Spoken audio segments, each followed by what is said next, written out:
e a sua misericórdia, ela dura para sempre. Amém? Você está feliz com o Senhor? Glória a Deus. Amém. Assentado mesmo como você está, abra sua Bíblia comigo, Apocalipse, capítulo de número 3, nós vamos ler do versículo de número 14 até o versículo de número 22. Apocalipse, capítulo de número 3, nós vamos ler do versículo de número 14 até o versículo de número 22. Hoje é a nossa última mensagem dessa série sobre as 7 cartas do Apocalipse, né? É a última cartinha aí. Deixa eu diminuir o volume aqui para não atrapalhar a escolinha. Isso. Apocalipse, capítulo de número 3. Nós vamos ler do versículo de número 14 até o versículo de número 22. Amém? Quem encontrou, diga amém. Acha aí na sua Bíblia ou no seu celular, né? Pode ficar sentado mesmo como você está. Apocalipse 3, do 14 ao 22, diz assim: Ao anjo da igreja em Laodiceia escreve: Estas coisas diz o Amém, a testemunha fiel e verdadeira, o princípio da criação de Deus. Conheço as suas obras, que nem és frio e nem quente. Quem deras fosses frio ou quente. Assim, porque és morno, nem frio e nem quente, estou pronto a vomitar-te da minha boca. Pois dizes: estou rico e abastado, e não preciso de coisa alguma. E nem sabes que tu és infeliz, sim, miserável, pobre, cego e nu. Aconselho-te que de mim compres ouro refinado pelo fogo, para te enriqueceres, vestiduras brancas para te vestires, a fim de que não seja manifesta a vergonha da tua nudez, e colírio para ungires os seus olhos, a fim de que veja. Eu repreendo e disciplino a quantos amam. Sê, pois, zeloso e arrepende-te. Eis que estou à porta e bato. Se alguém ouvir a minha voz e abrir a porta, entrarei em sua casa, cearei com ele e ele comigo. Ao vencedor, dar-lhe-ei sentar-se comigo no meu trono, assim como também eu venci e me sentei com meu Pai no seu trono. Quem tem ouvidos, ouça o que o Espírito diz às igrejas. Amém? Fique com sua Bíblia aberta, nós vamos acompanhar essa leitura novamente, versículo por versículo. Feche seus olhos, ponha a sua mão aí sobre a palavra de Deus. Repete essa oração comigo assim: Senhor Jesus, nessa noite, eu clamo ao Senhor, fala comigo, através da tua palavra, que o teu nome seja santificado, e a tua palavra traga renovo ao meu coração, em nome de Jesus, amém. Deus, nós oramos para que esta palavra que foi lida, e será ministrada aos nossos corações, fale conosco, Pai, nesta hora, é o que nós pedimos ao Senhor, em nome de Jesus, amém. Irmãos, eu tenho um outro texto bíblico aqui, da versão A Mensagem, que é essa versão aqui. Essa versão A Mensagem é uma versão mais próxima do original. Não existe ainda uma tradução do original grego para o português, né? Existem versões que intercalam até chegar para a gente aqui. Essa versão A Mensagem é a versão do original para o inglês, americano, Estados Unidos, e do americano, Estados Unidos, português, né? A King James é uma versão do latim para o inglês Inglaterra e do inglês Inglaterra para o Brasil. Essa versão é a versão americana, então, não é a versão inglesa, é a versão dos Estados Unidos, né? Uma versão mais próxima, não é uma Bíblia atualizada, né? É uma versão contemporânea que a gente chama. Preste bastante atenção na leitura, porque o texto aqui é mais claro.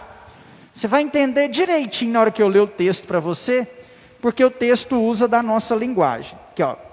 Escreva a Laodiceia, ao anjo da igreja. Assim diz o Amém de Deus, a testemunha fiel exata, a origem da criação de Deus. Conheço você por dentro e por fora, e vejo pouca coisa que me agrade. Você não é frio e também não é quente. Melhor que fosse frio ou quente. Você está estragado, apodrecido, e me causa ânsia de vômitos. Você alardeia, eu sou rico, faço e aconteço. Não preciso de nada e nem de ninguém. Mas você é desprezível, mendigo cego, esfarrapado e sem casa. Saiba o que quero que você faça. Compre ouro de mim, ouro refinado pelo fogo. Então você será rico. Compre roupas de mim, roupas desenhadas no céu. Você já andou por aí, sumiu por muito tempo. E compre de mim remédio para os olhos. Assim poderá ver e enxergar de verdade. Costumo chamar a responsabilidade aqueles a quem amo, para incentivar, corrigir e guiar, para que vivam da melhor maneira. Levante-se então, faça meia volta e busque a Deus. Olhe para mim, estou batendo a porta. Se você ouvir o meu chamado e abrir a porta, vou entrar e jantar com você. Os vencedores vão se assentar comigo à cabeceira da mesa, assim como eu, depois de vencer, tomei o lugar de honra ao lado do meu Pai. Esse é o meu presente aos vencedores. Seus ouvidos estão abertos? Então ouça as palavras do vento, o Espírito soprando através das igrejas. Amém? Texto bem mais claro, né? Eu chamo a responsabilidade aqueles que amo. Amém. Então li o texto aí, uma curiosidade para você, né? Para a gente poder entender o texto de forma mais clara. Deixe sua Bíblia aberta, nós vamos voltar para o nosso João Ferreira de Almeida e vamos acompanhar esse texto aí versículo por versículo. Ao longo desses últimos domingos, nós temos estudado aqui, né, nos cultos de domingo à noite, com exceção do dia 1º de novembro, onde falamos da Reforma Protestante, nós temos estudado aqui as 7 cartas do Apocalipse, né? Começamos em outubro e hoje nós chegamos à nossa última carta, Laodiceia. Nós olhamos para essas cartas, porque essas cartas trazem características para que a igreja siga, para que a igreja cumpra, né? Para que a igreja obedeça. Quando eu olho para as 7 cartas do Apocalipse, eu não estou recebendo instrução de um apóstolo, de uns discípulos. Eu estou recebendo instrução do próprio Senhor Jesus falando à sua igreja. E Jesus é que fala às 7 igrejas da Ásia, né? Essas 7 igrejas da Ásia são as 7 principais igrejas no mundo de sua época. É onde centralizavam as sedes do cristianismo. Então Jesus fala a essas 7 igrejas para trazer instrução para eles sobre como ser igreja. Quando nós falamos aqui ao longo desses domingos sobre as 6 cartas que já falamos, eu sempre falei com os irmãos aqui o seguinte: quando nós estudamos essas cartas, nós não podemos olhar para elas na terceira pessoa do singular. Nós olhamos para essas cartas na primeira pessoa do singular. Quando Jesus aqui está falando a essas igrejas, Ele está falando para mim e para você, aquilo que nós devemos corrigir e o que nós devemos fazer para agradar o coração de Deus. Então essa palavra aqui, ela não é para a placa da Igreja Batista Nacional Atos, que está pregada lá fora. Essas cartas, elas possuem observâncias para que eu e você possamos juntos cumprir e agradar o nome do nosso soberano e eterno Deus. Amém? Então, quando a gente fala igreja aqui, a igreja, quando a gente vai embora, irmãos, isso aqui é só um galpão vazio. Amém? Isso aqui é só um prédio. Igreja somos nós. Eu e você somos a igreja de Cristo, e quando nós lemos aqui características, nós encontramos aqui características que o Senhor espera ver na sua igreja, e a sua igreja sou eu. Amém? Então não olhe para essas características querendo ver essas características em outra pessoa, não. Olhe para essas características querendo ver essas características em você. Essas sete cartas, elas possuem diversos ensinamentos. Cada igreja teve um determinado tipo de problema e precisava tomar um determinado tipo de mudança. Com certeza, desses 6 ou 7 que nós vamos ver aqui hoje, um deles falou com você. Mostrou para você algo, mostrou para você coisas, ações que você precisa mudar, que você precisa transformar na sua vida. Amém? Essas 7 cartas também, elas delimitam o período da história da igreja. Há quem acredita, uma chamada visão dispensacionalista, que essas 7 igrejas relatam eras ou épocas que a igreja viveria até a vinda do Senhor. Ou seja, a primeira carta lá que nós estudamos lá atrás, né, que foi Éfeso, seria o início da igreja, e Laodiceia, a igreja que está próxima da volta do Senhor, né? Na visão dispensacionalista, cada uma dessas igrejas representa um período. A igreja de Éfeso representa o período apostólico, o surgimento da igreja através dos apóstolos. A igreja de Esmirna, ela representa o período dos mártires, quando a igreja começou a sofrer a sua primeira perseguição e o sangue dos cristãos começaram a ser derramado por conta da perseguição romana. A terceira igreja, Pérgamo, ela demonstra o período em que a igreja fez alianças com o mundo secular, quando a igreja se juntou com o Estado, né? No momento da história da igreja lá com Constantino, o imperador romano, ele junta a igreja com o Estado, uma coisa que teve algumas coisas boas, mas na sua totalidade foram coisas ruins para a igreja. Esse é chamado aí ao período de Pérgamo. Tiatira é o período da Idade Média, é o mais longo período dentro da história da igreja, um período onde a igreja ficou meio apagada, onde a igreja não cresceu tanto, né? Depois de perseguida, depois de se misturar com o Estado, a igreja perdeu um pouco o seu brilho, e é chamado também de período das trevas. Depois vem Sardes, né? A quarta igreja, a quinta igreja, Sardes, é o período da Reforma Protestante, por volta do ano de 1517, quando a igreja volta para a Bíblia. A sexta igreja que nós estudamos semana passada foi a igreja de Filadélfia.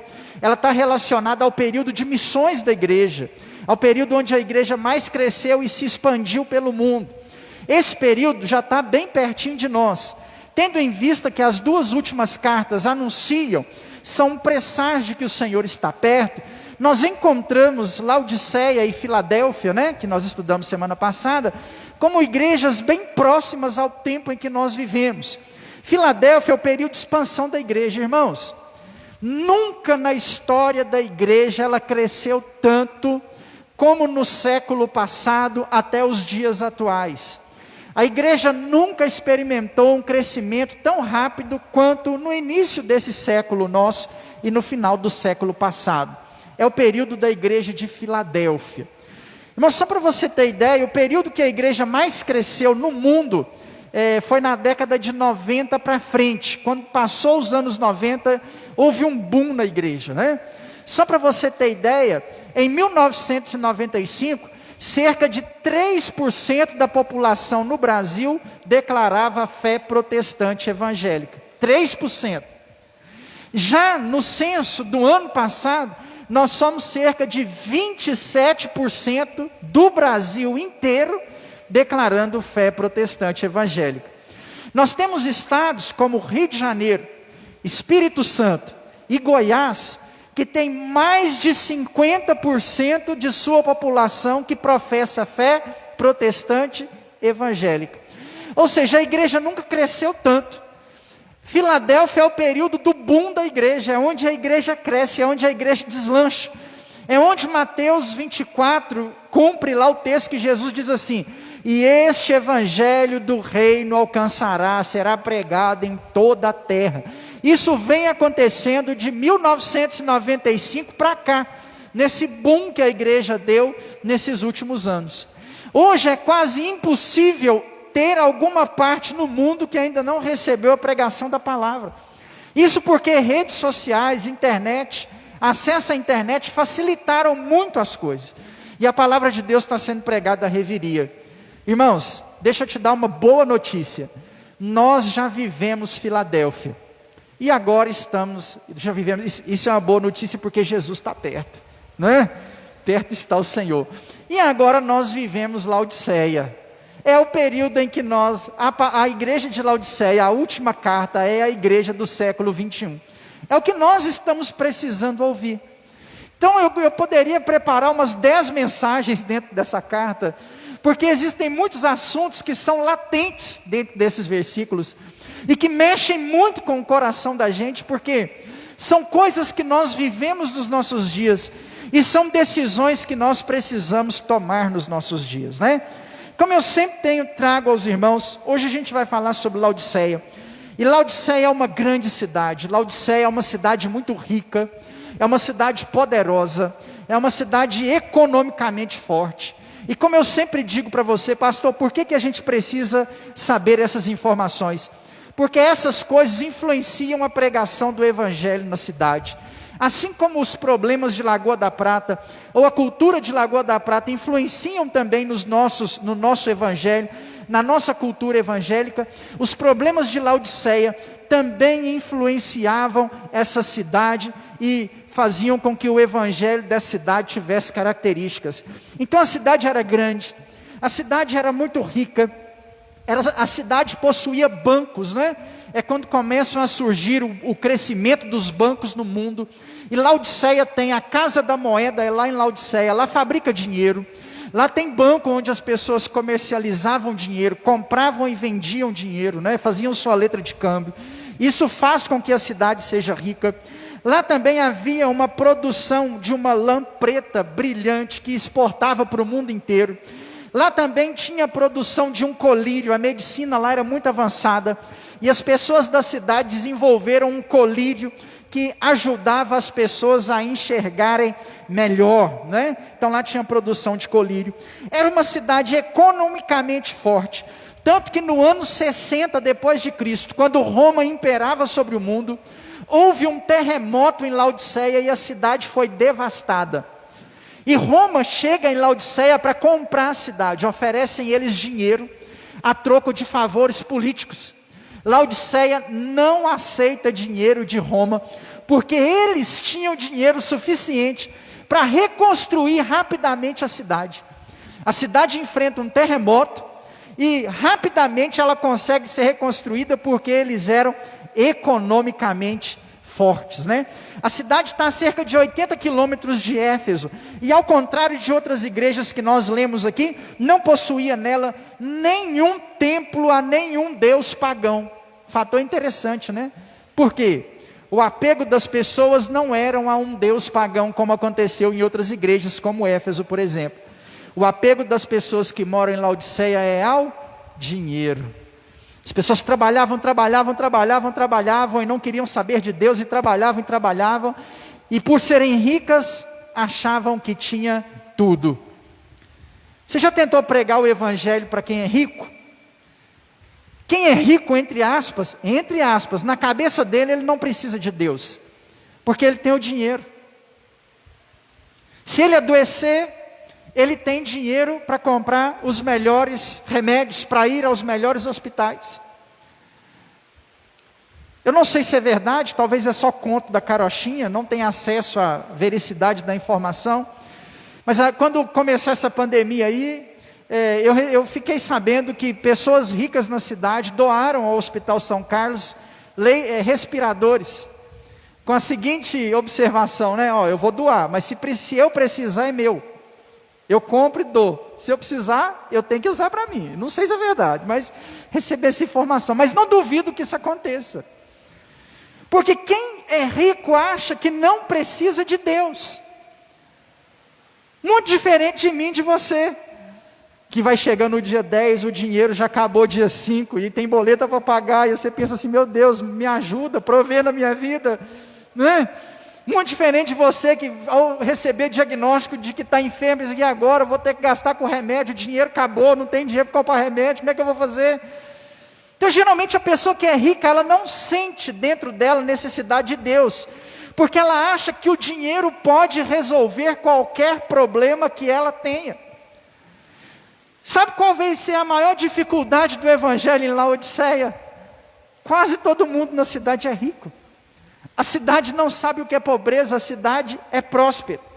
Então vamos lá ver o que Deus falou a essa cidade. Versículo de número 14.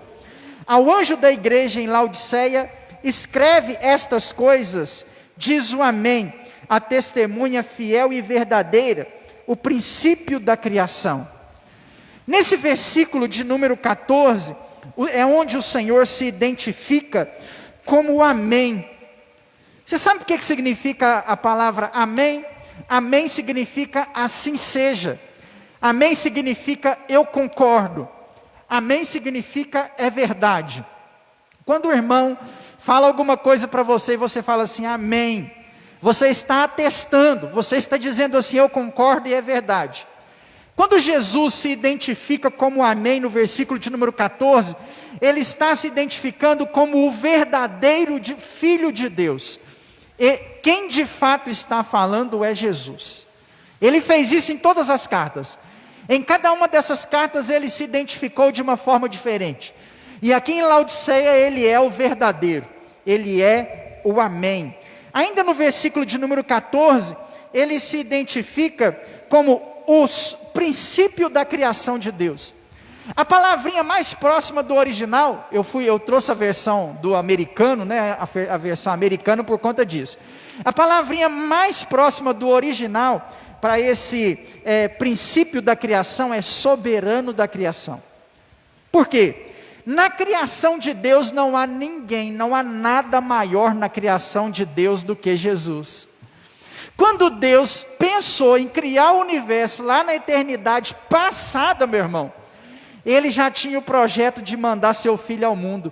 Eis o Cordeiro de Deus que foi morto desde a fundação do mundo, foi o que disse João, o Batista, ao ver Jesus. Não há nada mais perfeito, não há nada mais soberano de Deus na sua criação do que o seu Filho. Então no versículo 14 ele está se identificando como verdadeiro, como soberano da criação de Deus. Versículo de número 15. Conheço as tuas obras, que nem és frio e nem quente, quem deras fosse frio ou quente. Como eu tenho dito aos irmãos dentro dessas cartas, as características da cidade, do local, interferem no recado que Jesus vai mandar para a igreja, não é, aqui nesse momento. E é interessante porque Laodiceia era uma cidade que possuía várias fontes de águas minerais, né, no perímetro rural da cidade, né? E nessas fontes naturais de água, haviam águas quentes, e haviam águas frias, e haviam águas mornas. Acontecia muito naquela cidade o seguinte, o viajante estava passando por aquela cidade, e aí ele parava perto de uma fonte de água, e aí ele ia até aquela fonte de água beber. Era comum em rotinas de viagens isso acontecer. Quando o viajante está passando por Laodiceia, se ele não conhece a cidade, e vai numa fonte de água, ele corre o risco de, enganadamente, né, beber água fria, que refresca e dá ele forças para continuar a sua viagem, perceber que a água é quente a ponto de não conseguir bebê-la, e essas águas quentes eram águas fitoterápicas, né, usadas na cura de algumas doenças. Por isso que a cidade lá é uma cidade que cresceu muito na medicina e inventou o colírio mais para frente. E haviam águas mornas, que ao as pessoas tomarem dessa água morna, elas vomitavam. Então para nós que já lemos a carta e você já sabe o que Deus vai falar para eles aqui, você agora começa a entender o paradoxo. E a comparação que Deus está usando de coisas que aconteciam dentro daquela cidade, para poder falar ao povo. Você já precisou beber água morna? Eu me lembro de uma vez que falaram para minha mãe lá em Pará de Minas, que se ela tomasse um copo de água morna todo dia, emagrecia. Ao segredo da irmã, né? Dizem que emagrece. Você mornar um copo de água, antes de você comer qualquer coisa, durante a manhã, você morna um copo de água, vai lá e bebe. Dizem, não garanto, dizem que você vai emagrecer, né? E aí eu me lembro que uma vez eu entrei nessa, eu tomar um copo com água morna. Irmãos, é a pior coisa que existe, é água morna. Garra na garganta da gente, que não desce de jeito nenhum, não mata a sua sede, né? É uma coisa terrível. A pior coisa que existe é o tal de ter que beber água morna. Então essa é a comparação que Deus vai usar. Quem bebia de fonte de águas mornas na cidade de Laodiceia, sentia o desejo e a vontade de vomitar. Versículo 15 que nós estamos lendo, né? Conheço as suas obras. Na versão americana diz assim: te conheço por dentro e por fora, que nem és frio e nem quente. Quem deras fosse frio ou quente. Esse texto aqui, ele nos dá, irmãos, diferentes comparações. Quando a gente traz isso para o espiritual, nós entendemos, né? A palavra de Deus é muito clara. Jesus disse que é sim, sim, e não, não. Jesus disse que quem não é por Ele, é contra Ele. A palavra de Deus diz que você é sal da terra e luz do mundo. E a palavra de Deus diz que você é quente ou frio. Olha para mim. No nosso serviço cristão, não existe meio termo. Por isso que Deus está falando para eles assim: antes você fosse frio ou quente. Por quê? Não existe esse negócio de servir a Deus em cima do muro. Não existe o crente Raimundo. Não pode existir o crente Raimundo. Sabe o que é o crente Raimundo? Um pé na igreja e o outro no mundo. Presta atenção, meu irmão. Deus não aceita, não escreve o nome no livro da vida daqueles que estão em cima do muro. Ou você assume o compromisso cristão e vai morar no céu com Jesus, ou o contrário disso, você vai morar no inferno com o capeta e vai ser lançado no lago de fogo. Não existe meio termo. Ou é ou não é. Nós vivemos um período político. E o período político é assim: o camarada passa perto de você, conta com seu voto, você, beleza, pode contar. Aí sai ele e chega outro, conta com seu voto, você, beleza, posso contar. Período em cima do muro, não é? Todo mundo vota em todo mundo, e aí a gente só sabe mesmo na hora que sai o resultado das urnas, que até agora não saiu, não é? Irmãos, no mundo espiritual não dá para fazer isso. Ou é ou não é. Se Jesus te chamou e você está em cima do muro, toma uma posição. Assume uma postura cristã. Jesus está voltando. Nós vivemos Laodiceia. Significa que o Senhor está aí. E não dá para pegar carona com o papai crente, com a mamãe crente. Não dá para pegar carona com o marido crente ou com a esposa crente, não. Cada um dará conta de si mesmo. Salvação é individual. Eu não vou catar a Edileia pelo braço e falar assim: Senhor, é minha esposa, deixa ela entrar. Não. É eu por mim e ela por ela. E acabou. E o Tiaguinho por ele. Não podemos ficar no meio termo. E o meio termo para Deus é detestável. Se ser frio para Deus já é ruim, imagina o meio termo. Versículo de número 16. Assim, porque és morno, nem és quente, nem és frio, estou ponto de vomitar-te da minha boca. Vamos ler na versão americana para a gente entender melhor. Versículo de número 16.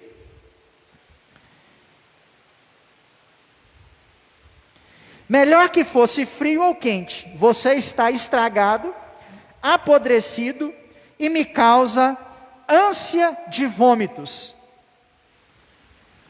As águas termais que são mornas, ela tem meio que um gosto de água podre. Esse era o paladar que o viajante, ao beber daquela fonte enganada, sentia na sua boca. Um paladar podre. Deus está falando o seguinte para a nossa geração, porque nós somos Laodiceia. Deus está falando para a gente o seguinte: aquelas pessoas que estão em cima do muro, que são mornas, elas causam em Deus ânsia de vômito. Deus preferia mandá-la para o inferno direto, ou escrever o nome dela no livro da vida, do que ver ela em cima do muro. Cuidado, meu irmão, com o seu comportamento cristão, com a sua vida cristã no tempo em que nós vivemos. Porque nós podemos estar causando ânsia de vômito em Deus. Quem dera se fosse crente ou frio. Como é morno, estou a ponto de vomitar-te da minha boca. Versículo 17. Pois dizes, estou rico e abastado, e não preciso de coisa alguma, e nem sabes que tu és infeliz, miserável, pobre, cego e nu. Versículo de número 17. A igreja era uma igreja rica, era uma igreja que achava que não tinha necessidade de nada. O templo, meu irmão, era suntuoso, era magnânimo. A igreja, se você passasse por fora, era majestosa. Mas isso era apenas uma falsa sensação de agradar a Deus. A igreja de Laodiceia, ela vivia por aparências. É aquela igreja que você passa na porta dela e acha que é a melhor igreja do mundo, mas lá dentro ela está desobedecendo ao Senhor. A igreja que vivia de aparência. A igreja de Laodiceia vive de aparência. Nós não podemos viver um cristianismo de aparência. João disse, não o amemos de boca apenas, mas em atos e verdade. O Senhor nos chama para viver um evangelho verdadeiro, puro, santo, irrepreensível, e não um evangelho aparente. Nós não podemos declarar nossa fé só quando nos convém. Existem pessoas que quando convém para elas, não, eu sou crente. E quando não convém para ela, não, eu não sou crente. Nós não podemos, irmãos, viver desse jeito. Deus não nos chamou para vivermos um evangelho de aparência. E o tempo em que nós vivemos é o tempo de um evangelho aparente. Onde muitas pessoas até frequentam a igreja, mas não levam o compromisso cristão a sério. Não se comprometem com Deus verdadeiramente em servi-lo e segui-lo. Seu compromisso com Deus é fiel e verdadeiro? Precisa ser. Senão nós somos mornos. E mornos o Senhor vai nos vomitar. Versículo 18. Aconselho-te que de mim compres ouro refinado pelo fogo para te enriqueceres. Vestiduras brancas para te vestires. A fim de que não seja manifesta a vergonha da tua nudez, e colírio para ungires os seus olhos, a fim de que veja. Jesus conhece a igreja de Laodiceia. Jesus conhece a cidade de Laodiceia. Nós falamos aqui no início da carta, aquilo que segurava a igreja economicamente, o que segurava a cidade economicamente. Jesus usa os 3 pilares que sustentavam a cidade e a igreja, para falar o que eles precisavam.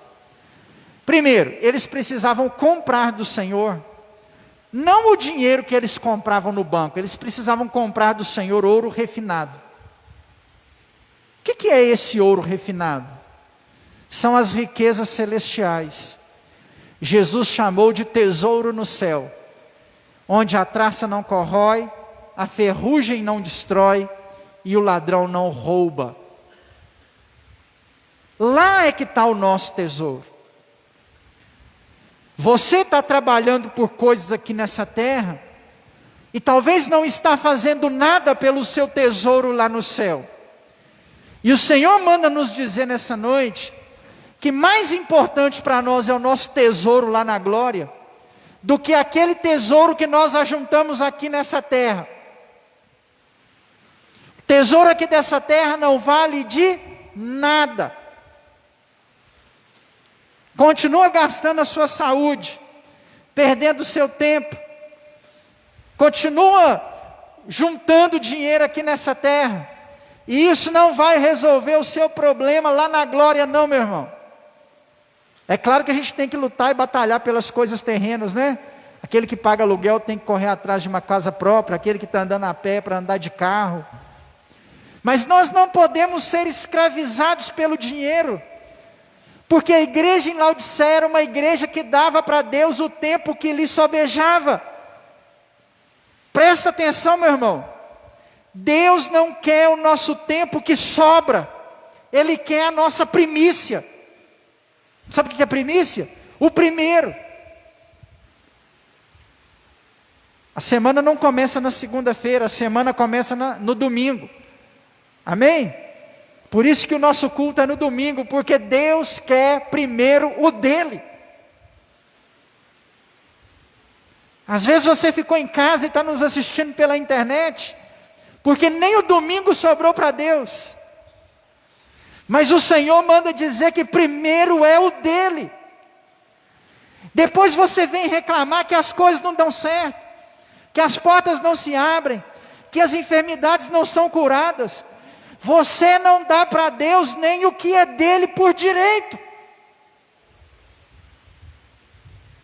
Nós não podemos comprar o nosso tesouro imperecível, não. Lá a gente ajunta de outra forma. Jesus fala para eles assim: compre de mim ouro refinado pelo fogo, nosso tesouro no céu. Você tem que juntar pedrinha lá. Você tem que orar por alguém, você tem que pregar para alguém. Você tem que trabalhar na obra de Deus, você tem que fazer alguma coisa para o Senhor. Porque é assim que você ajunta o seu tesouro no céu. É isso que Jesus está falando para Laodiceia. O pessoal estava trabalhando demais, juntando dinheiro no banco. Sabe para quê? Para nada. A maioria das pessoas que vivem na miséria, trabalham muito. Eu conheço uma pá de gente que é assim. A pessoa trabalha muito, ganha muito dinheiro e vive uma vida miserável para juntar dinheiro. Aí ela envelhece. Aí na hora que ela envelhece, ela tem um monte de dinheiro para os filhos brigarem, para ver quem vai ficar com a herança. Eu já vi pessoas comer carne de quinta para guardar dinheiro no banco, e depois os filhos torrarem como que se fosse vento. Trabalhou, juntou dinheiro à toa. Você não pode viver dissolutamente, mas pelo menos usufrua daquilo que você está ganhando, porque senão outro vai usufruir. A Edileia tinha uma avó que faleceu, e eles moraram na roça há muito tempo, perímetro rural, só vieram para a cidade, só foram para Bom Despacho quando já estavam velhos, né? Bem velhinhos, precisando do cuidado dos filhos, aí eles foram para Bom Despacho. E a vida inteira a Dona Teresa morou na roça, uma vida sofrida, capinando, plantando, comendo o que plantava, aquele negócio bem da roça mesmo. E aí veio para a cidade.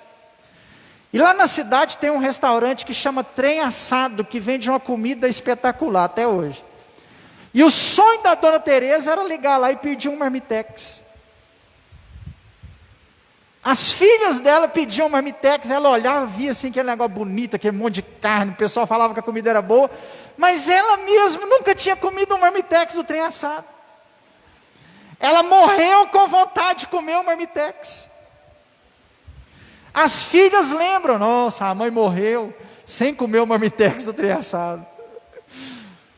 Talvez você fique juntando dinheiro no banco, pensando como que é a pizza do chalé da pizza, e não come porque é caro. Você vai morrer sem saber o gosto do negócio. Nós não podemos ser miseráveis a esse ponto. Laodiceia era assim. Juntava dinheiro e vivia a vida miserável. Uma vez eu estava na sorveteria do irmão Milton, e aí chegou um senhor lá que eu não posso citar o nome, e ele contou que com dinheiro no bolso, no Natal, para não gastar o dinheiro, ele e a mulher dele chupou uma manga verde. Mas você estava com o dinheiro? Estava com o dinheiro, mas para não gastar o dinheiro no Natal, a ceia de Natal foi uma manga. E dividiu com a mulher ainda. Daqui a pouco morre. E que glória houve em ficar com dinheiro no bolso e não comprar um frango assado ou fazer um churrasco lá na ceia de Natal. A nossa geração é assim. A gente está trabalhando por dinheiro, vivemos uma vida miserável e não ajuntamos o tesouro aonde deveríamos ajuntar, que é no céu, que é na glória. É no céu. Não adianta, irmãos. Não adianta. Eu conheci uma família em Bom Despacho. Todos os imóveis perto do batalhão ali pertenciam à pessoa. Quando o pedreiro dele estava construindo, na hora que o pedreiro ia embora às 5 horas da tarde, ele ia lá para a construção. Léo Jaime é pedreiro, vai gostar dessa história. Camarada Léo Jaime ia lá para a construção, na hora que o pedreiro ia embora, desamassava os pregos e voltava para o saquinho para o pedreiro usar no outro dia. Miserável. O nome dele acompanha a palavra miséria, né? Era fulano de tal, miséria. Porque era uma miséria mesmo. Ficou tudo lá para os filhos. Viveu uma vida miserável, economizou no prego para os filhos gastar igual vento. Não adianta, irmãos. Não adianta viver a vida miserável, correndo atrás de dinheiro, e lá no céu a gente não fazer nada. Não adianta. Talvez você está nessa loucura aí, trabalha, dinheiro, e deixa eu te perguntar, e Deus? Cadê o Senhor? Cadê o tempo para Deus? Cadê as suas lágrimas para o Senhor de madrugada? Cadê seu jejum? Cadê você na oração de segunda-feira? Cadê você orando em casa, nos propósitos de oração? Cadê seu nome no relógio de oração? Nada. Não tem tempo para nada. A falta de tempo está nos fazendo perder família, o crescimento dos filhos. Casamentos estão terminando por falta de tempo, porque o marido ou a esposa ou os dois só trabalham. Não tem tempo um para o outro. E a falta de tempo também está acabando com a nossa espiritualidade. Ninguém tem tempo para Deus mais. Aprenda a vir na igreja não é para agradar o pastor. Aprenda a vir na igreja não por obrigação. Aprenda a vir à igreja porque é o seu tempo dedicado a Deus. Quando você vem para a igreja sabendo que esse é o tempo dedicado a Deus, o seu culto é uma bênção. O problema é quando você vem para agradar o pastor. O problema é quando você vem arrastado por obrigação. Comece a colocar durante a semana o seu pensamento assim, ó. Domingo é o dia do Senhor e eu vou dedicar meu tempo a Deus. Seu tempo a Deus.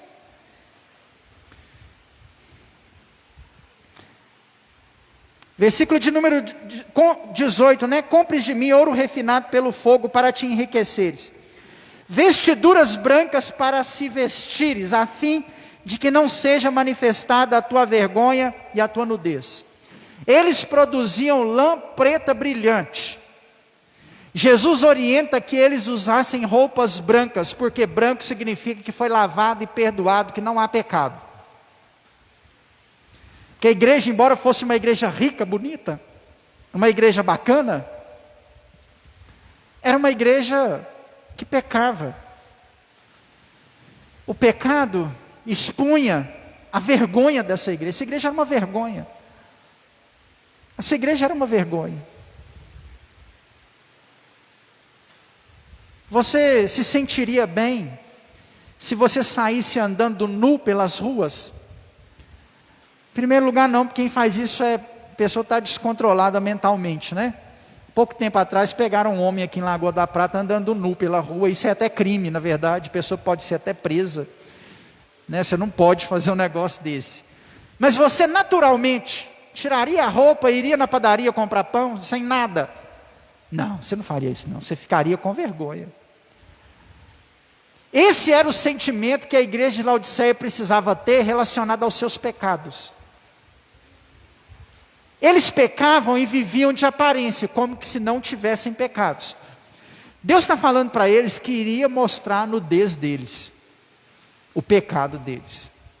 Então eles precisavam se arrepender e vestir roupas brancas. Eles precisavam pedir perdão pelos seus pecados.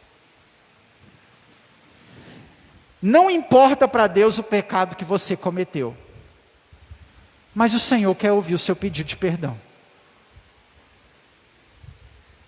Irmãos, nós precisamos aprender a pedir perdão para Deus. Pelos palavrões que você xinga, pelos maus pensamentos que rodeiam a sua mente, pelas más intenções do seu coração. Você precisa pedir perdão para Deus. Para de viver uma vida aparente como que se você não tivesse pecado. Tem gente que reclama de Deus e reclama das coisas de Deus, como que se ele vivesse uma vida santa. Não, meu irmão. Para de viver a vida de pecado e realmente viva a vida santa para depois você reclamar. O Senhor nos chama nessa noite ao arrependimento, a nos arrependermos. Nós precisamos nos arrepender da nossa falta de oração. Precisamos nos arrepender da nossa falta de vergonha na cara. Das vezes que nós faltamos à igreja por mero capricho. Precisamos nos arrepender, irmãos, dos pecados que cometemos quando estamos lá na nossa casa, no nosso local de trabalho. Nós precisamos nos arrepender, irmãos, de tudo aquilo que nós muitas vezes praticamos, que ninguém vê, mas Deus está vendo, mas o Senhor está vendo. Se arrependa. Se arrependa. Se arrependa do mundanismo que ronda o seu coração. Se arrependa das músicas que você ouve, que não agradam a Deus. Se arrependa dos seus vícios. Deus te chama ao arrependimento e Ele quer te perdoar. Estou aqui para te julgar, nem para condenar ninguém. Semelhante a você, eu estou precisando de arrependimento. Todos nós estamos, a nossa geração inteira precisa se arrepender. Deus nos chama nessa noite a bater o nosso joelho no chão e falar: Senhor, me perdoa. Porque talvez nós erramos e ainda não fizemos isso. Não chegamos para Deus e falamos para Ele assim: nos perdoa, Senhor, pelo nosso pecado. Ainda no versículo de número 18: e colírio para ungires os olhos a fim de que veja verdadeiramente. Deus está falando para eles assim: vocês precisam comprar ouro, juntar dinheiro, tesouro no céu. Vocês precisam comprar roupas limpas, arrependimento, eu tenho para vocês. E vocês precisam comprar colírio de verdade para enxergar os erros de vocês. Jesus disse assim: antes de tirar o cisco no olho do seu irmão, arranca a trave que está no seu. Nós precisamos pedir o Espírito Santo para limpar os nossos olhos e assim nós possamos ver os nossos erros e possamos nos arrepender dos nossos pecados. Versículo 19: eu repreendo e disciplino a quantos amo. Sê, pois, zeloso e arrependa-te. Pastor, a sua palavra hoje é uma palavra de exortação. Amém. Porque Deus corrige quem Ele ama. Assim como o pai corrige o filho porque o ama, porque quer ver ele no melhor caminho, Deus corrige aqueles que amam. Se você está sendo corrigido por Deus nessa noite, meu irmão, saiba de uma coisa: isso está acontecendo porque Ele te ama. Ele nos ama. Ele nos ama. O Senhor corrige aquele a quem ama. Versículo 20: eis que estou à porta e bato. Se alguém ouvir a minha voz e abrir a porta, entrarei em sua casa e cearei com ele e ele comigo. Esse versículo de número 20 é um dos versículos mais conhecidos em toda a Bíblia. Esse versículo de número 20 é o que nós mais conhecemos. A igreja é rica, tem dinheiro, é famosa, mas Jesus está do lado de fora batendo a porta pedindo para entrar. Jesus não está dentro dessa igreja. Essa igreja é tão mundana, essa igreja tem tantas coisas que desagradam a Deus, que Ele está do lado de fora. Esse estou à porta e bato, não está relacionado à volta do Senhor. Esse estou à porta e bato está relacionado à nossa intimidade com Deus. Talvez nós estamos pecando e a nossa intimidade com Deus está fraca. A nossa espiritualidade está enfraquecida. Talvez, irmãos, nós não estamos sabendo conduzir o nosso compromisso com Deus, e aí a nossa intimidade com Ele está ruim. O texto dizendo assim, Ele está à porta batendo. Se você abrir essa porta, Ele vai ser íntimo de você. A versão americana diz assim, Ele vai jantar com você. Ele vai comer na sua casa. Ele vai fazer o que Ele fez com Zaqueu. Ele vai fazer o que Ele fez com Levi. Ele vai para a sua casa, vai sentar na mesa e vai jantar com você. Ele vai ser íntimo seu. Nós somos a geração de Laodiceia.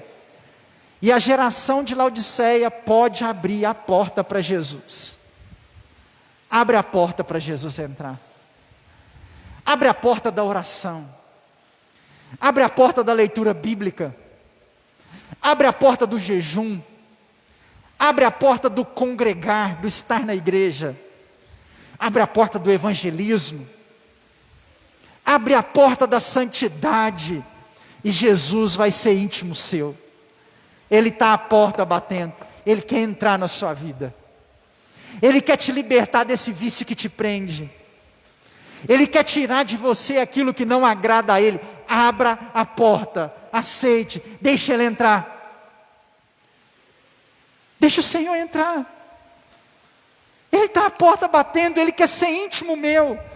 Ele quer ser íntimo seu. Abre a porta do arrependimento.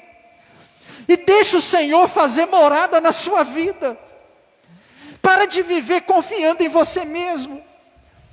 Para de viver como se o pecado seu não existisse.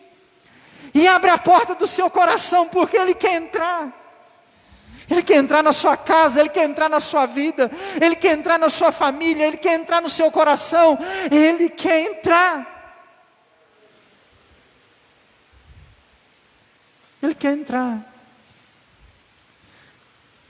Feche seus olhos. Estou sentindo de pedir você para fazer uma oração. Feche seus olhos, curva a sua cabeça. Enquanto eu vou cantar aqui uma canção que eu não preparei não, me veio à mente. Deixa o Senhor entrar na sua vida aí agora. Me chamaste pelo nome e me juraste amor eterno. As batidas do teu coração são todas por mim.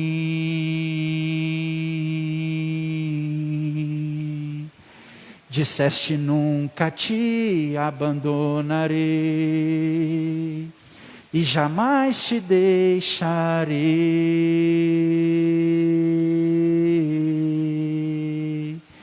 E vieste para me buscar, para juntos ali ficar. Estou à porta, deixe-me entrar, cear contigo e juntos ali ficar no seu coração. Um pedaço do céu, no vento do Espírito que rasgou o véu. Chama o Senhor para entrar, porque Ele está à porta, meu irmão. Fala assim: Senhor, entra no meu coração. Entra, Senhor, nesse problema. Entra, Senhor, nessa adversidade. Entra. Ele está à porta batendo, meu irmão. Abre essa porta nessa noite para Ele entrar. Não deixa Jesus do lado de fora, mas não. Ele quer se relacionar com você. O Senhor quer ter um romance com você. Ele quer ter essa intimidade com você. Deixa Ele entrar, deixa Ele mudar a sua história. Deixa Ele mudar a sua vida. Deixa Ele transformar o seu caráter, deixa Ele te libertar. Deixa o Senhor entrar nessa noite, meu irmão. Não sai daqui sem Jesus entrar na sua vida, não. Oh, aleluia. Recanta lá, baixereanda lá, bassudecanta lá, marrai. Entra, Senhor. Entra, Deus, entra nesse coração de pedra. Entra, Pai, nesse coração que estava fechado. Entra, Senhor. Estou à porta, deixa-me entrar, cear contigo e juntos aí ficar no seu coração, um pedaço do céu, o selo do Espírito que rasgou o véu. Deixa Jesus entrar e o seu coração vai ser um pedaço do céu. Aleluia. Seu coração vai ser um pedaço do céu. Aleluia. Amém. Versículo 21. Ao vencedor dar-lhe-ei sentar-se comigo no meu trono, assim como também eu venci, e me sentei no trono com meu Pai. Aleluia. Que glória, meu irmão. Eu sei que a vida cristã está difícil. Está difícil para você, está difícil para mim, está difícil para todo mundo. Está complicado demais servir a Deus na era de Laodiceia, eu sei. Mas persevera, resiste, meu irmão. Sabe por quê? Uma das coisas que me incentivam a resistir é porque na hora que se fizer chamado eu vou lá. E eu vou falar para o Senhor assim, eu vou chegar no ouvido de Jesus e vou falar para Ele assim: o Senhor me disse que eu ia poder sentar aí, eu quero sentar agora. O Senhor disse que eu ia sentar nesse trono aí, deixa eu sentar, dá uma beiradinha. Não sei se eu vou ter que esperar 1 milhão de pessoas antes de mim, mas eu quero isso, irmãos. Significa que eu vou estar lá com Ele. Significa que você vai estar lá com Ele. Aleluia. Significa que Ele vai te colocar no lugar de honra. Talvez aqui nessa terra você só foi humilhado. Talvez aqui você só passou dificuldade, foi só adversidade. Mas quando chegar aquele dia, você vai sentar no trono de Deus. Aleluia! Glória a Deus! Você vai sentar no trono de Deus, meu irmão. Aleluia! Significa que você vai estar lá. Você vai vencer. Aleluia! Versículo de número 22. Quem tem ouvidos, ouça o que o Espírito diz à igreja.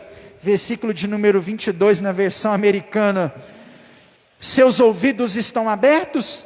Então ouça as palavras do vento, o Espírito soprando através da igreja. Sabe o que isso quer dizer? Deus tem falado. Abra os seus ouvidos e ouça, em nome de Jesus. Em nome de Jesus. Você pode aplaudir ao Senhor, meu irmão? Glória a Deus. Aleluia. Aleluia. Se coloque de pé. Aleluia. Santo é o Senhor. Coloque a mão no seu coração. Como que está a sua espiritualidade? Eu não tenho que te perguntar se você é Laodiceia, porque nós somos. Então, irmãos, vamos pegar os nossos erros e consertar e nos arrepender, em nome de Jesus. Pai, nós queremos apresentar ao Senhor o nosso coração na Tua presença. Colocamos, ó Pai, diante do Senhor a nossa vida diante do Teu altar. O Senhor conhece, Deus, o nosso coração. O Senhor sabe, Deus, o que se passa na nossa vida. O Senhor conhece, Pai, a espiritualidade de cada um aqui na Tua presença. Em nome de Jesus, ó Deus, nós oramos para que a Tua glória, oramos para que o Seu poder, oramos para que a Sua graça continue sendo, Deus, sobre as nossas vidas aqui neste lugar. Em nome de Jesus, Deus, que o Senhor, Pai, derrame sobre nós a Tua glória, derrame sobre nós o Teu poder, a Tua unção, a Tua bênção, e que nós, ó Deus, venhamos desfrutar do Teu amor, da Tua glória sobre nossas vidas. Visita, Senhor, cada lar aqui representado, visita, Senhor, cada pessoa aqui na Tua presença, e faz, Deus, com que dia após dia, nós possamos, Deus, Te conhecer, em nome de Jesus, em nome de Jesus. Aleluia. Glória a Deus. Amém. Amém. Amém. Pode se assentar, meu irmão, por um momento. Nós vamos passar aqui aos nossos avisos. Amém? Em nome de Jesus. Quero lembrar os irmãos que amanhã tem oração aqui na igreja, às 19 horas. Venha participar da oração. Faça um compromisso de estar aqui orando, buscando ao Senhor, em nome de Jesus. Amém? Terça-feira, nós ou estamos fazendo cultos familiares lá no Marília, né? Se você mora lá no bairro, sente saudade da igreja lá no bairro, peça um culto familiar para sua casa, né? E a gente faz o culto familiar lá, de preferência que seja numa área externa, para a gente não poder aglomerar dentro de casa. Se não, como aconteceu semana passada, nós faremos a transmissão do nosso culto de estudo bíblico ao vivo, em nome de Jesus, amém? Quinta-feira é o nosso culto da vitória, venha participar. Nós voltamos já a ungir os irmãos, né? Só derramando o óleo da unção na mão dos irmãos, para que os irmãos mesmos, né, orem aí.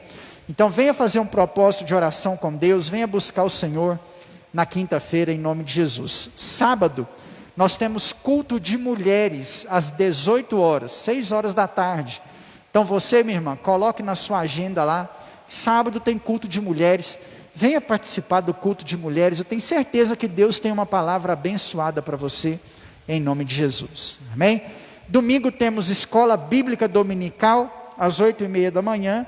Hoje de manhã falamos sobre os 5 pontos do calvinismo, né? Então venha participar da EBD, tenho certeza que você sempre terá algo aí a aprender, em nome de Jesus. E o nosso culto de louvor e adoração, às 19 horas, que é isso que nós estamos aqui. Crie o hábito de convidar alguém para vir com você, em nome de Jesus, amém? Queria pedir aos irmãos também o seguinte, o nosso evangelismo hoje, ele acontece de muitas formas, e não há nada mais eficaz no nosso tempo do que rede social.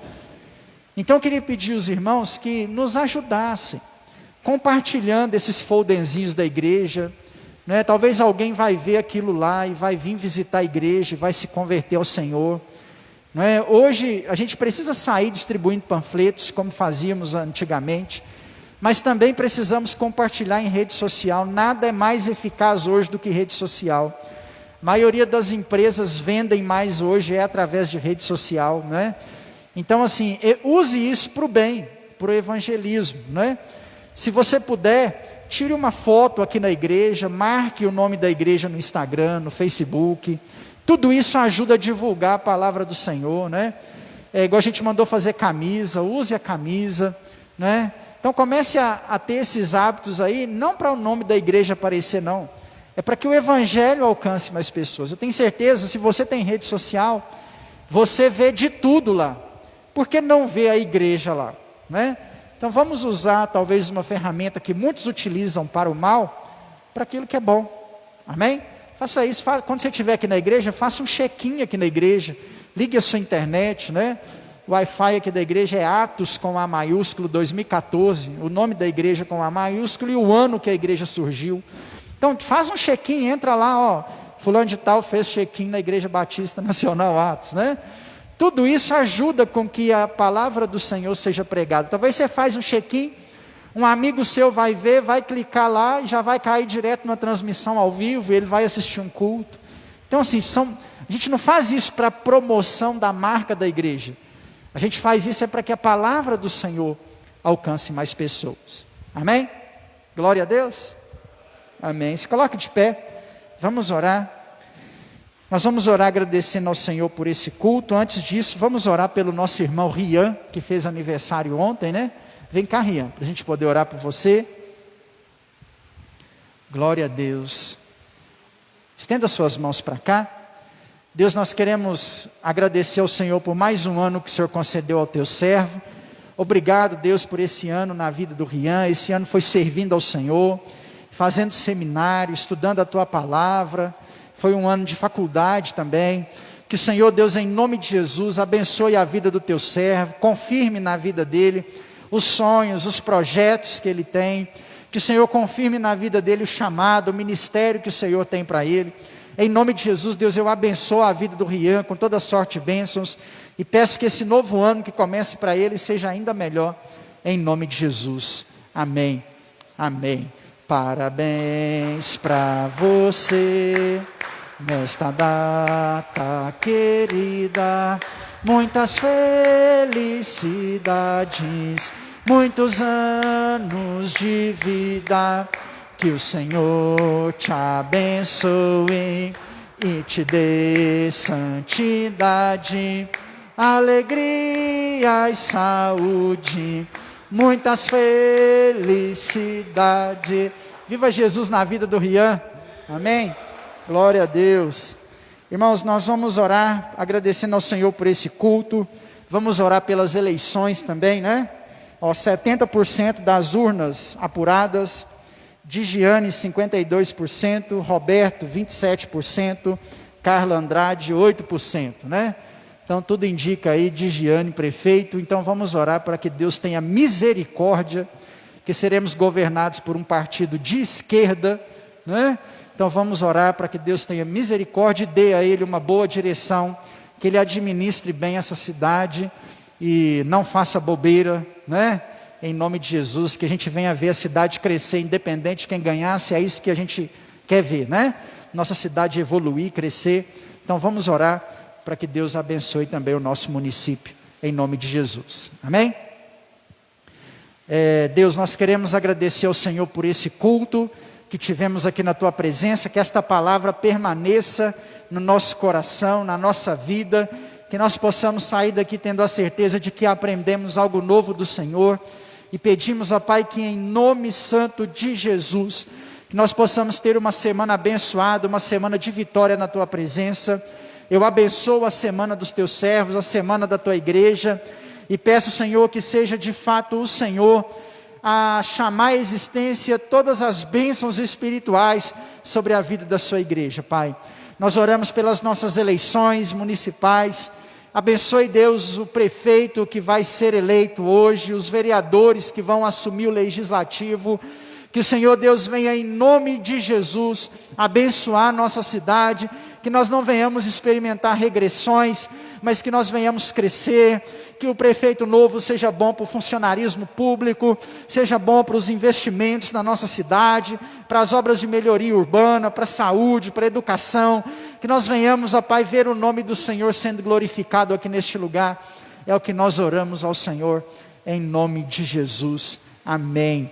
Meu irmão, que o Senhor te abençoe e te guarde, que o Senhor resplandeça sobre ti o teu rosto e tenha misericórdia de ti, que sobre ti o Senhor levante o rosto dele e te dê a paz, em nome de Jesus. Cumprimente o seu irmão da esquerda, da direita, com a graça e a paz do Senhor. Desejo para ele aí uma semana de vitória, uma semana abençoada.